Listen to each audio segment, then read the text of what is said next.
Hello, and welcome to Attached Together, the podcast where we explore attachment theory and what it really means in practice for counsellors, psychotherapists, and psychologists. This podcast is created by the team at Optima, who deliver the Level 5 and Level 7 diplomas in attachment-based psychotherapy. This is a space designed to help you deepen your understanding, reflect on your clinical work, and stay connected right to the heart of attachment-informed practice. My name is Wendy. I am a counsellor, a supervisor, and I'm a Level 7 attachment-focused lecturer here at Optima. Before we begin, just a quick note to say that our episodes do now include a CPD certificate. So if you'd like access to that, you can visit our website or check out the show notes if you're listening on Spotify. And I will share the website at the end of the episode. And joining us today is my mate Phil from the Level 7 course, Phil Pinchen. But I do think, Phil, we need to be, although we're going to be very relaxed, we probably do need to give you a bit more of an introduction to that. So you can be found on the Optima website. You're a supervisor, counsellor, couple therapist, Level 5 and Level 7 qualified now. And you are absolutely top of the list, my phone a friend, go-to for anything attachment. So I'm really pleased that you're here to help me chat through attachment and burnout. You're very welcome, and it's lovely to see you up at this time and actually functioning, because I know mornings aren't really your time of day, are they? Well, you know, I'm not great first thing in the morning. You're like much more of an early bird, aren't you? But I have got a big note to say, let Phil get a word in edgeways. So how confident are you, Phil, that you are actually going to get a word in edgeways today? I think I've probably used up about 90% of my word count already, so we'll see how it goes. Yeah, because I do like the chat, don't I? But it's interesting that I was thinking this morning, I absolutely love conversations, and I particularly like conversation with you because you always tend to help me see things through an attachment lens in a slightly different way. And so there's part of me excited to talk to you, but I'm also aware that because we're talking about burnout, I am feeling myself kind of dip down about the topic even. How about you about just the topic, talking about burnout? Do you notice anything different in your energy about that, or? Well, probably I avoid it, in all honesty. So maybe that's a factor. And I think, I don't know if you're going to mention systematic reviews. I know it's a word very close to your heart. And obviously on the Level 7 with Optima, we teamed up for the systematic review, which was around burnout. In fact, can you remember what the question was, or is it somewhere that we don't want to go? But it's something that we probably looked into more than certainly I've ever done. I've always been aware of the phrase from my old working life. Yeah, we spent a lot of time on it, didn't we? We did spend a lot of time, yeah. And we were looking to see, with an open mind, like you have to do in research, but we were looking to see, might there be any association between burnout and attachment? And yeah, so what do you think overall, having done that? And it was quite a long piece of work, wasn't it? What are the most important things you've come out of thinking about what we learned, what we went through? What's the most important thing, do you think? I think a couple of things, really. First of all, it was part of the Level 7. If I'm honest, would I have chosen to do a research project if I didn't do the Level 7? I don't think I would. I think, and that really makes it important for me for the Level 7 to make sure you've got something that you are interested in. And because it had that attachment element, I was interested in it. I'm not so sure about you, actually. Were you interested in burnout, the attachment side of it, or what? But we came up with this question, didn't we? And did the research. Going back to the question you just asked, I think we came out of it both feeling that there's a lot more research that probably needed to be done, but there were certainly links between burnout and anxious attachment from what we read within the systematic review. Yeah. And you know, like you say, loads more to research, and some areas with avoidant attachment and the impact of burnout there, that was a little bit more, what's the word? Just needed a lot more research and a little bit more uncertain as to it could draw you in to burnout, it could draw you out. So that part was quite interesting.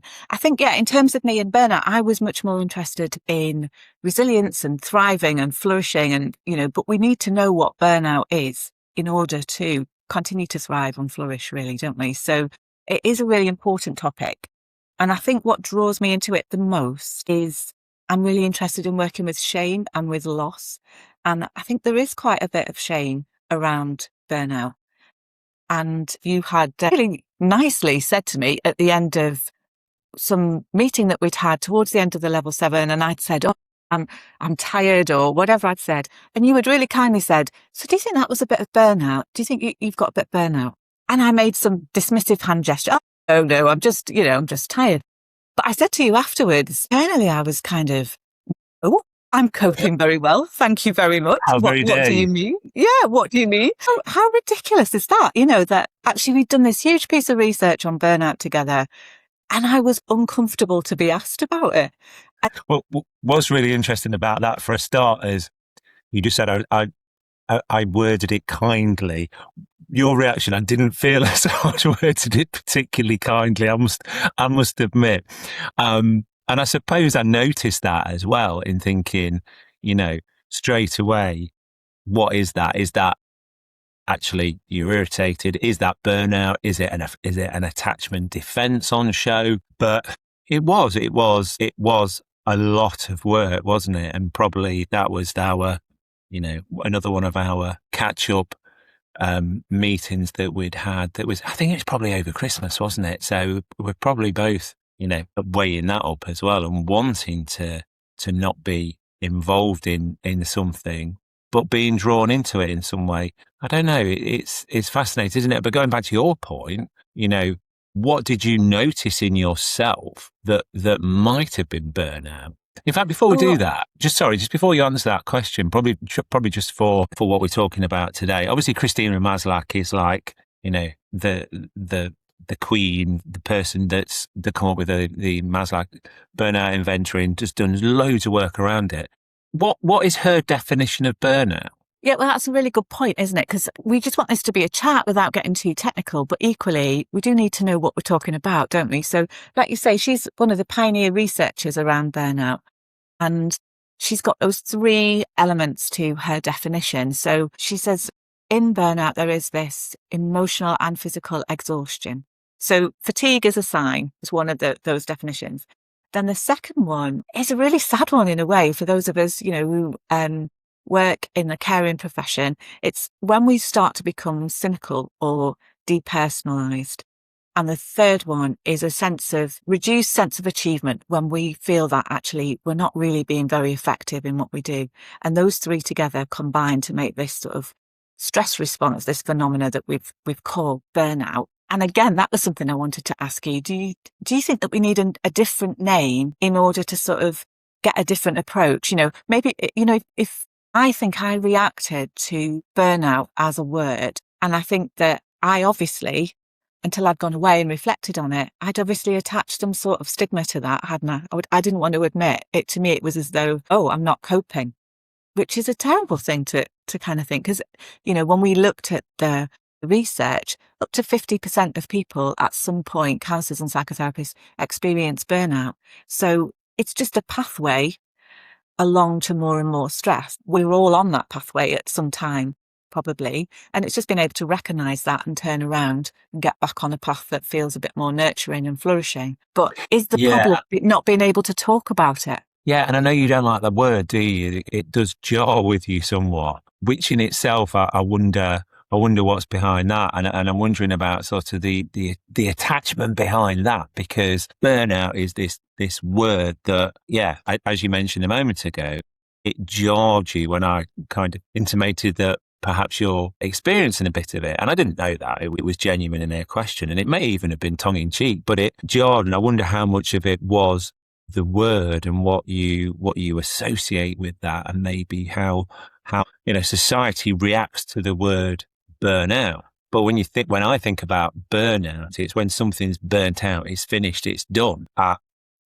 From that point of view, I get it. But who wants to actually think of that in terms of themselves? So if you're going to choose a different word, then, because one of the things I really learned about you during the course, and if anyone's looking up to be on one of Wendy's courses, she's wonderfully creative, and she'll hate me saying that, but I've said it now anyway. Although it'll probably get edited. We'll edit it out, Phil. It'll be fine. I thought you might.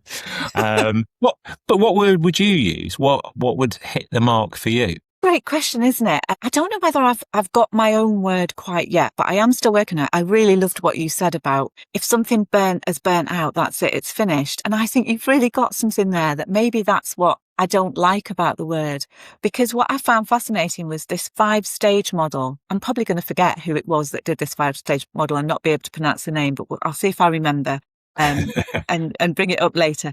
But there's this 5 stages, and the first stage is a honeymoon stage where actually you're involved in something that you're really enjoying and it's new and it's fresh. And that's where the seeds of burnout can be sown.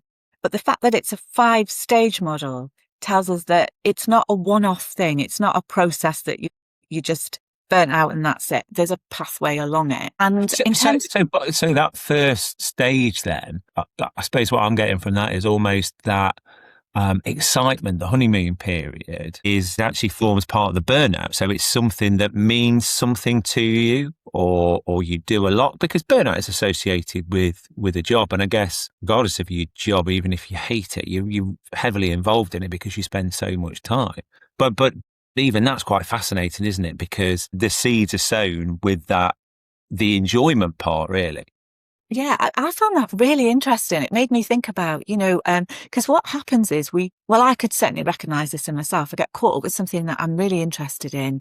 And I think I'll not do that other thing that I know really helps just relax me and chill me out and be part of my routine. Like, I'll not go for that half-hour walk. I'll send those emails instead, or I'll get that bit part of the project sorted out. And actually, if we carry on that in that way of sort of prioritizing the work, but getting an imbalance with actually the things that help us recharge and relax, you are sowing the seeds for burnout. So you're starting to get that stress response in there. And so I suppose in terms of the word, I really like Dr. Emma Hepburn's got a new book out called Anti-Burnout. And she talks about feeling like a zombie, and that for her, she's very honest about a time when she burnt out. And she said, I just began to get more and more robotic in a way, not feeling as much and just not being able to feel joy and interest, and just getting more and more depleted, feeling like a zombie. So I quite like that word, although how applicable that is widely, I don't know. It makes me think of the apocalypse. I'm thinking, I'm seeing you now as one of the Walking Dead. Well, it is quite a stark image, isn't it? Because Yeah, it is. yeah, how many of us? Because I think I really feel what draws me into supervision, for example, and being a supervisor, is I really, really love seeing people thrive in what they do and enjoying their job. And you can burn out because you're bored as well, because you haven't got enough sort of interest in it. But then the thought of people just not functioning, not actually being as switched on but with their work as much as they used to, because they've maybe just got an imbalance in things, is really sad. It's not what we want, is it? The other word that's a great word, I think, Ruby Wax uses, is frazzled. And I quite like that. The idea of there's something about energy, isn't there? There's something about that energy that makes you you. And it's about that energy flowing in a way that is able to be consistent and not over bright, but not flicker down either. And I think frazzled has a bit of humour to it.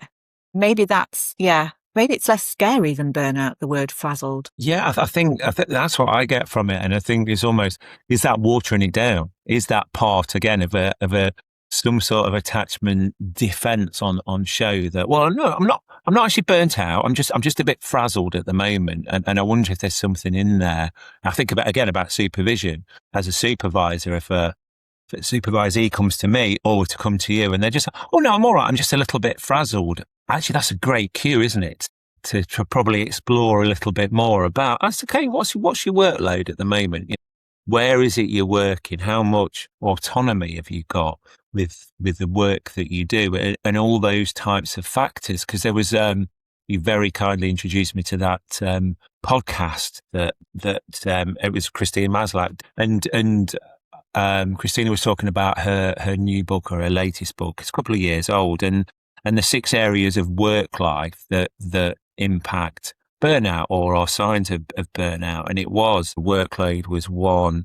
Is it too much? Is it unrealistic? But equally, as you've just said, it could be too little. But probably, yeah, going back to the supervisees, when they come to you, if they're frazzled, what's that doing to you as a supervisor? If I see that they're a bit frazzled, well, I think what I do, because obviously I've got this interest in burnout, particularly since we've done this research, I am also aware that there are different times. So, Mazak's definition was about occupational burnout at work. Dr. Claire Plumley, who we read her book when we were doing the review, she says, actually, do we need to widen that definition of work? And thinking about, being a parent is work. And so there are people who have got more vulnerability at different times in life. So being a new parent, for example, being a carer and being a student. And I think that's often supervisees, not always, but often they are in some sort of training as well at some stage in their career. So just making them aware that burnout is part of our profession, the vulnerability and risk to it. It's part of our profession. And how are we together? How are we going to spot if you are starting down that pathway? Because there's a likelihood that you will if you're studying or if, you are working. I'm also a bit distracted there thinking, do you remember in our research, it said that if you were younger, you were at more risk, more vulnerability to burnout. And some of the, researchers there were saying it's possibly because as we get older, we are better at setting boundaries. Yeah, and if I think back to the systematic review, the little research that there was, it did say that the people that they interviewed or filled in the questionnaires, the antidote to it was the having time to reflect on what was going on for them and their workload, but also supervision, having somebody else to talk to. And again, I think about my role, your role as a supervisor, as you've just mentioned, and you might notice that frazzled, or that might be all that person wants to share at that moment. And that then brings in the attachment, because how much of their attachment is of informing them, someone saying, well, I'm just a little bit frazzled around the edges, or somebody else saying, do you know what, I'm done. My candle is burnt out completely and I can't go on. Thinking about attachment, would you know your supervisee's attachment style? I'm just hitting you with this now, which is really unfair, but I just wondered, do you know their attachment styles? Well, I mean, immediately my first response to that is I would hold it loosely, if that makes sense, depending on how long I've known them. And I absolutely bring attachment into the conversation. Not every supervisee that I've had has majored on attachment. It will depend. If they are like a level 5 student, then we can have that discussion. It may be that with somebody else, I've got to explain more around attachment, and it might just come out as we go along.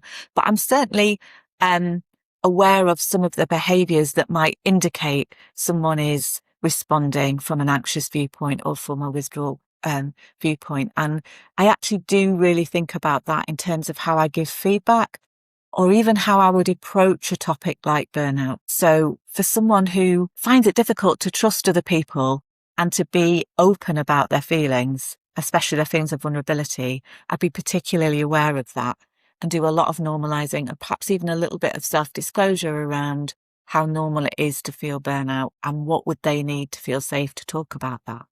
Particularly after my reaction when if I kind of internally go into a dismissive state when, a research partner asked me, oh, could that be a bit of burnout? It really taught me, that actually, no matter how good we think we are at creating safe spaces and conversations, and I so want people like you to be able to ask that to me. It's not always comfortable.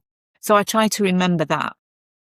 Yeah, and the attachment, the supervisor's attachment, will probably have a bearing on the defence that you see, on what they're doing to defend. And somebody that's anxious will perhaps, I think, go into an over-caring part. They might talk very anxiously about their client, and of course you've got to make sure that you're doing all the right things from a point of safety, but also, is that a defence? Is that something to explore? What's going on for you? How do you feel about this client? How do you feel about your workload? What's going on for you overall? Where somebody that's more avoidant probably wouldn't recognise it themselves, refuse to recognise it, deny it even. No, I'm all right. No, just a little bit frazzled. Well, yeah, I think that's a really good point. And I think in my experience, sometimes what can happen is that just not being able to recognise it, pushing it down, and then all of a sudden there's a crisis, it comes to a head. And I think being able to be aware that of the attachment history of your supervisee can really make that difference sometimes, because I know, for example, sometimes when somebody's reached out to me and it has been a breach of boundary, it's been a time in between sessions, but because of what I knew about them, that they wouldn't normally do that, I responded differently to if that had been somebody who, is perhaps more over anxious and reaching out a lot.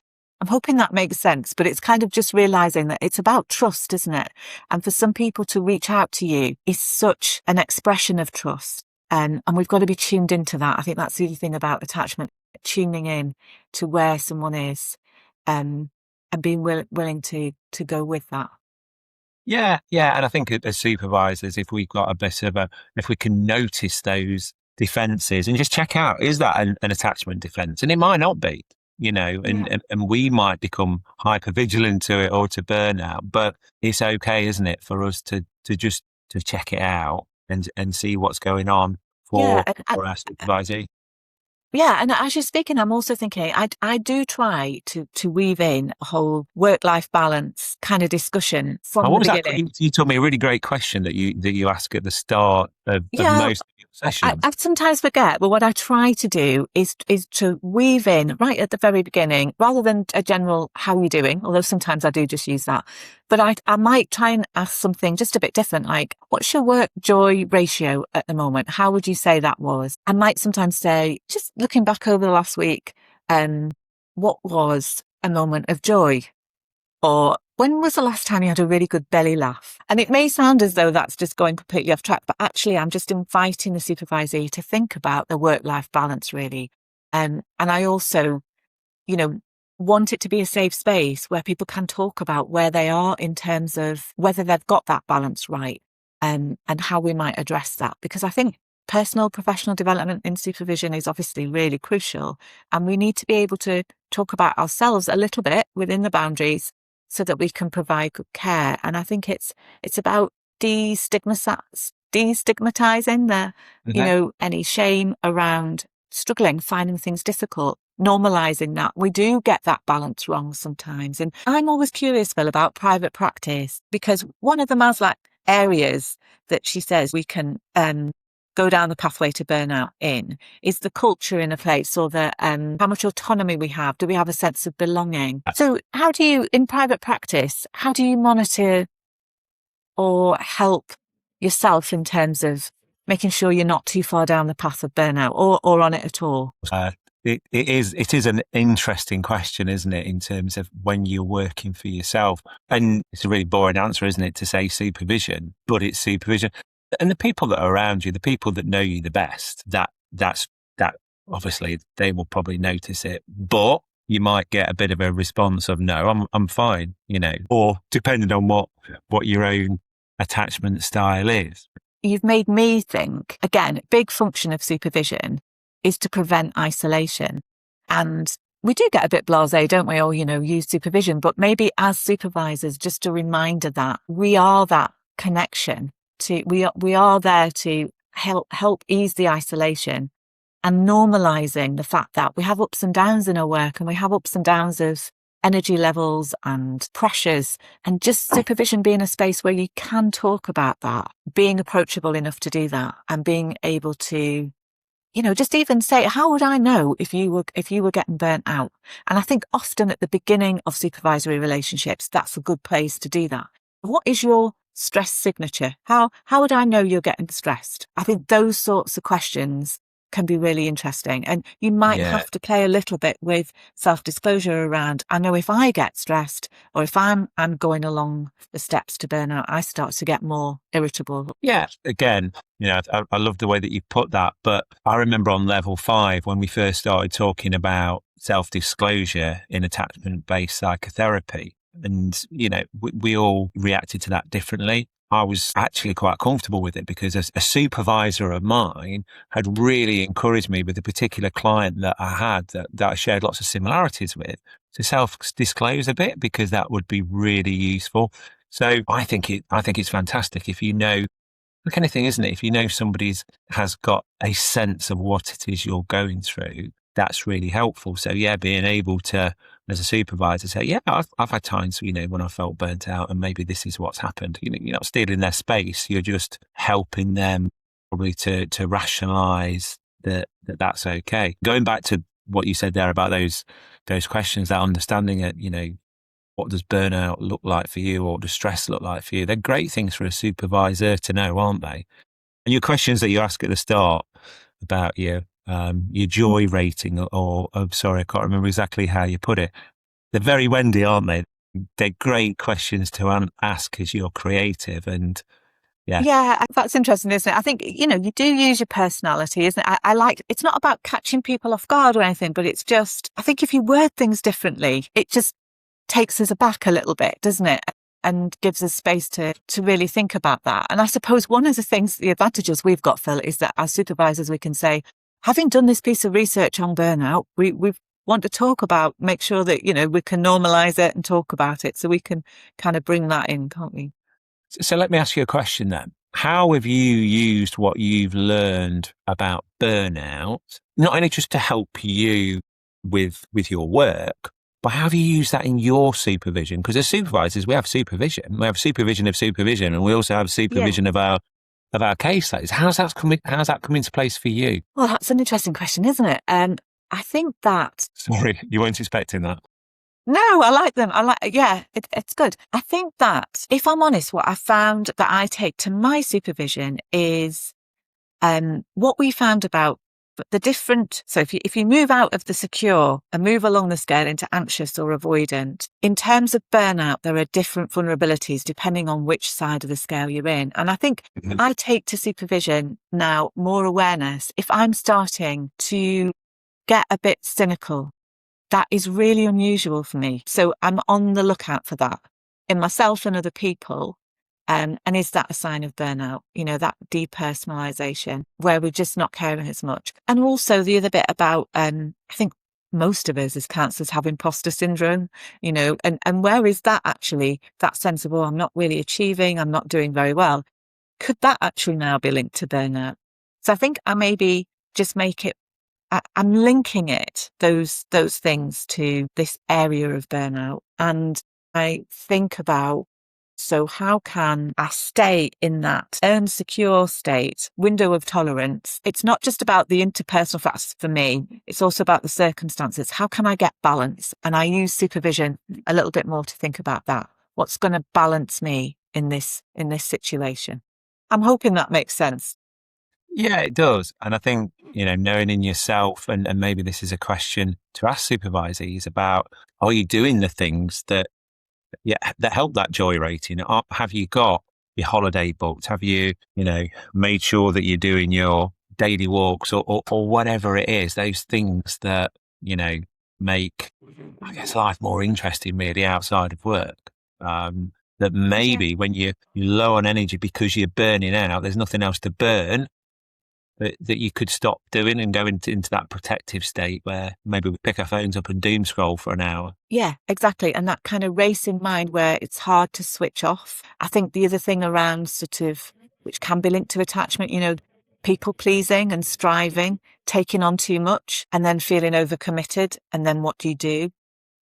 Maybe more when we're more avoidant, than not reaching out and getting help or support because we're not sure we can trust people to do that. So just having an eye on ourselves on how we are responding and trying to get that balance about connection is really helpful. And I think, we could sit here, couldn't we, and give a list of things that you can do. But actually, it's all about what is your nervous system needing. Deb Dana says that what does your nervous system need in order to find that soothing and that balance? And that's different for all of us. It's knowing, what makes Phil, what makes me, how we are. And I think it's the biggest thing that research has done, I think, is just help me keep an eye on and appreciate that in other people. There's just that spark of energy that makes everybody unique about who they are. And if we watch, we can see it.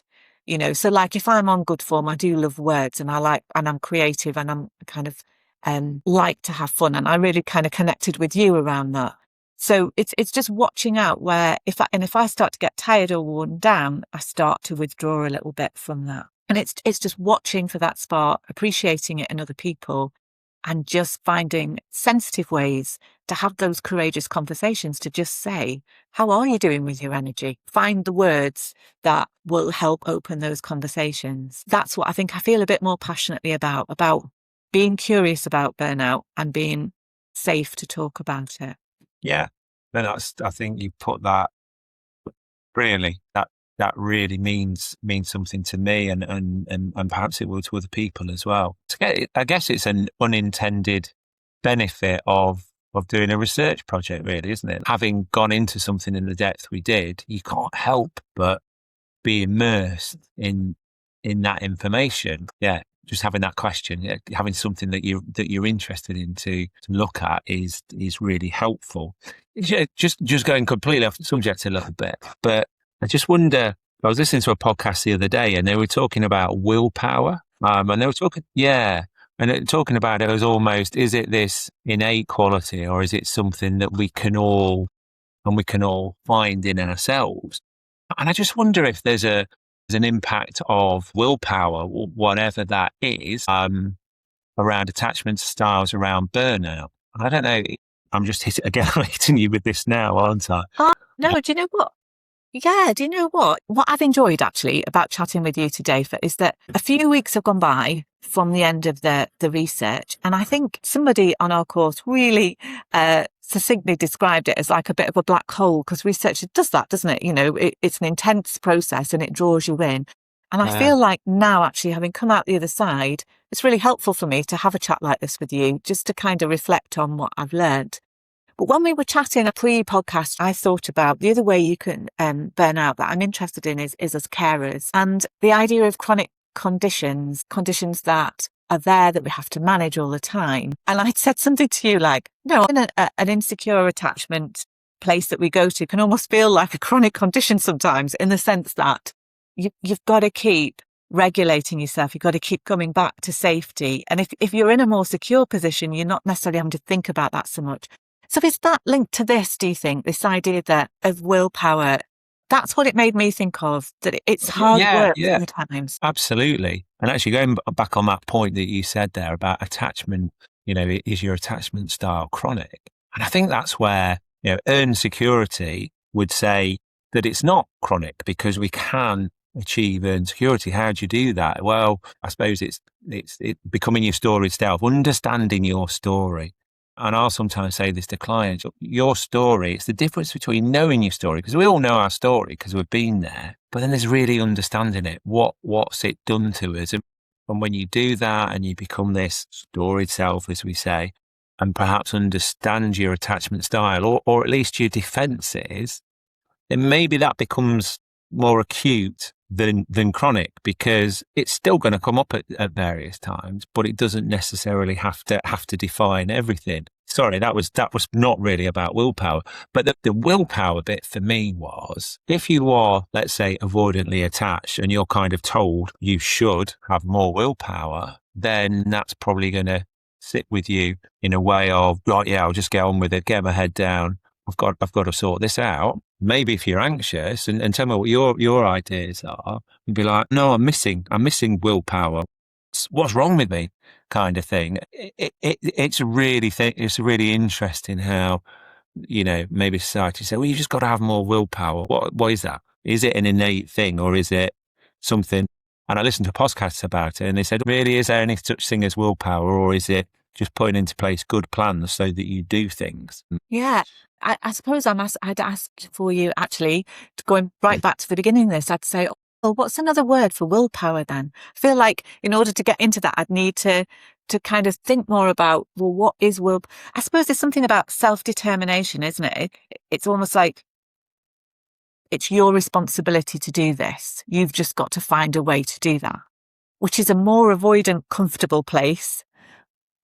Whereas if you have got, a lack of self-belief, which traditionally belongs more sort of in the anxious angle, then you will immediately go to, there's something wrong with me and I'm not enough, or I haven't got enough, I'm not enough. Yeah, that is an interesting thought, isn't it? Willpower and managing things.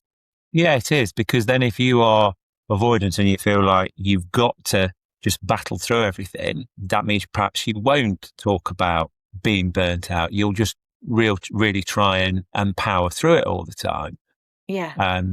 So yeah, and I'm sure it will interact with the different attachment styles and attachment defenses in different ways. But again, it's just something that struck me, because I'm not sure what another word for willpower is. It's almost, you've got great willpower because you've been out for a run. Well, have you? Or did you just plan it and want to go for a run? Oh, I've got no willpower. I couldn't go for a run. Well, I don't really like running and it's raining, so I didn't go for a run. But we're perhaps judging it, aren't we? With, I should have more willpower. Yeah. And societally, if we're being praised for willpower, then when you've got it, you might feel good, but be burnt out. And if you're lacking it, apparently, then you'll notice that deficit, and that in itself will have a certain effect. I think this could maybe be a research project in itself. I don't know what was the question, but systematic review. How does willpower interact with burnout and attachment styles? Blimey. We'd be doing it forever. So one of the things we've got to do then, Wendy, is this ethical dilemma. So I'll just give you this. We'll have a quick break. But the ethical dilemma, and I know I've come up with it rather than you, and I'll give you the story when we come back. So the dilemma is going to be, how do you balance responsibility to the client with responsibility to yourself? And that will make sense when we come back with the scenario. Great. So we're going to take a break, and then we're going to come back and reflect on that. How do we balance responsibility to our client and responsibility to ourselves? Great. If you're an experienced therapist and you've been thinking about senior accreditation, you might be wondering, what do I actually need to do to get there? Because it isn't simply about having been in practice for a certain number of years.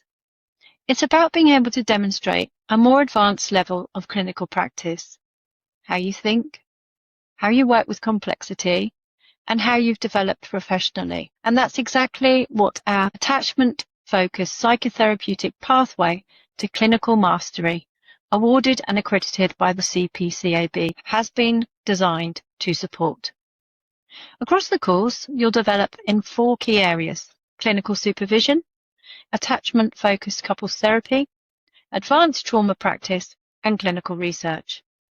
But attachment doesn't just sit in one module on its own. It's woven throughout the whole diploma, helping you think more deeply about what's happening in your client work, your supervision, your relationships with other practitioners, and in yourself as a therapist. For eligible therapists, successful completion can support your progression towards senior accreditation and scoped column C, subject, of course, to the requirements of your professional body. So senior accreditation, supervision, or couples work has been somewhere on your horizon. Perhaps now is the time to explore what this pathway could look like.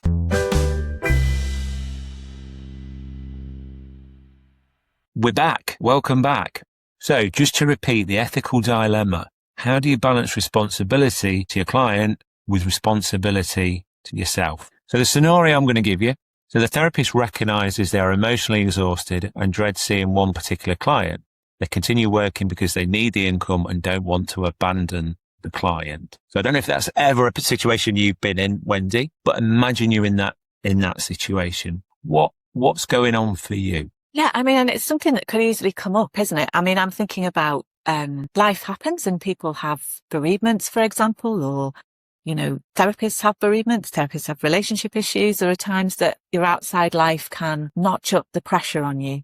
So I suppose I'm thinking about these 2 principles of self-respect. I do like that that's in our job description, as in the ethical framework that as therapists, we do have to have, and courage is in our job description as well. Yeah. But we do have to have self-respect. So what does that look like in this particular situation? What are my needs as a human being? And then also my responsibilities, my duty of care towards this client. And I think there are things that can come into that, aren't there? Finances, and just making sure that I'm not being untrustworthy, continuing on, not feeling fully competent or supported because I've got these financial obligations. And these are the things to take to supervision and talk through, aren't they? Absolutely. Yeah. Absolutely. What are your thoughts? Yeah. I would only agree with you.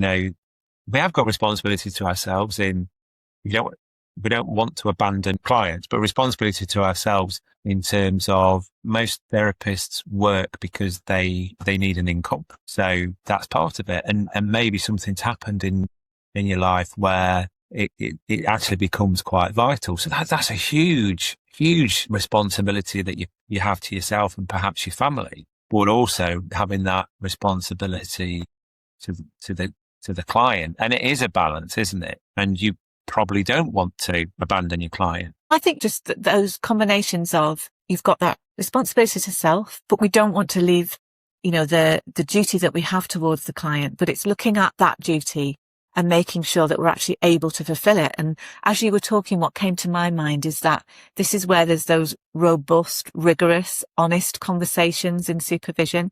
And hopefully the foundations will have been set because your supervisor will know, if you're in private practice, for example, to really be able to get in and help you ethically examine, is this pull, this need for income actually taking me too far down towards that I'm not actually fulfilling what I need to fulfill here because I'm not feeling well enough. So I think that you sometimes need somebody else to help you with that and to talk about that. I think agency work is different because you may have sick pay built in. There are some differences, aren't there, to think about and to talk through in supervision, and maybe to have a contingency plan so that you don't feel like you're going to be leaving clients, but that you have got support in place and a plan to go forward if you feel that actually I do need to take a pause or a step back. But it's a meaty dilemma. It's not one that we could talk through it for ages, but it's balancing those different principles, isn't it? Self-respect and duty to the client. Yeah, it's a huge one actually, isn't it? And I think it does spookily, it's almost like we planned it, bring together a lot of what we talked about today and just shows how integral supervision is in the work that we do, because where we've got a good relationship with our supervisors and we can really be honest, we can share all this and they will help to guide us. And it might be, as you said, we need a plan. We need a holiday. We need a break. We're not abandoning the client by taking a break. As long as we plan that and we tell the client about that, that's great. And I think that a good supervisor, I'm not saying there's bad supervisors out there, but a good supervisory relationship really helps with that. Something around the fact that supervision needs that courageous conversation. If you're a supervisor, you need to be courageous and tender about the topic, but be able to raise it and talk about it and normalize. Have a look at these 5 stages. Maybe do that together as supervisor and supervisor. Reduce the whole topic in some way. Yeah, definitely. Don't take the full responsibility for having to balance the responsibility to you, yourself and your client. Get help with it. Get your supervisor who will be that one step back to look at it and help you through that, because it can, definitely be a dilemma. I don't want to abandon this client. They really need the support, really need the income, but what's going on? And it could definitely, I know the way you work is with the 7-eyed model, similar to myself, but I'd really be looking into what's going on between, you and your client, what's going on between supervisor and supervisee. But is there some work there that you can do maybe with a client where you said, I'm noticing a lack of energy between us today, and I'm just wondering if that's me or if that's you. Something along those lines. And again, that's a courageous conversation maybe to have with a client. I'm not saying that's right for all clients. It's different for every situation. So please don't take that as advice. But courageous conversations are with clients, are with supervisors, supervisees, with anybody really. Yeah. And that, it's about getting help, isn't it? Being able to normalize it, talk about it, getting help. And on that note, thank you for all your help, Phil, throughout all our long systematic review process of researching. Thank you for all your help in chatting through burnout today. Thank you for always making me laugh. So if you're hungry to know more about attachment theory, why not check out our level 5 and level 7 diplomas in attachment-based psychotherapy. You can find full details at optimaattachment.co.uk. And that's also where you can download a CPD certificate for the time spent listening to us today. And this is available for all of our episodes. Just remember, if you're listening on Spotify, there's a link in the show notes. A huge thank you for joining us today on Attached Together, and we'll see you next time.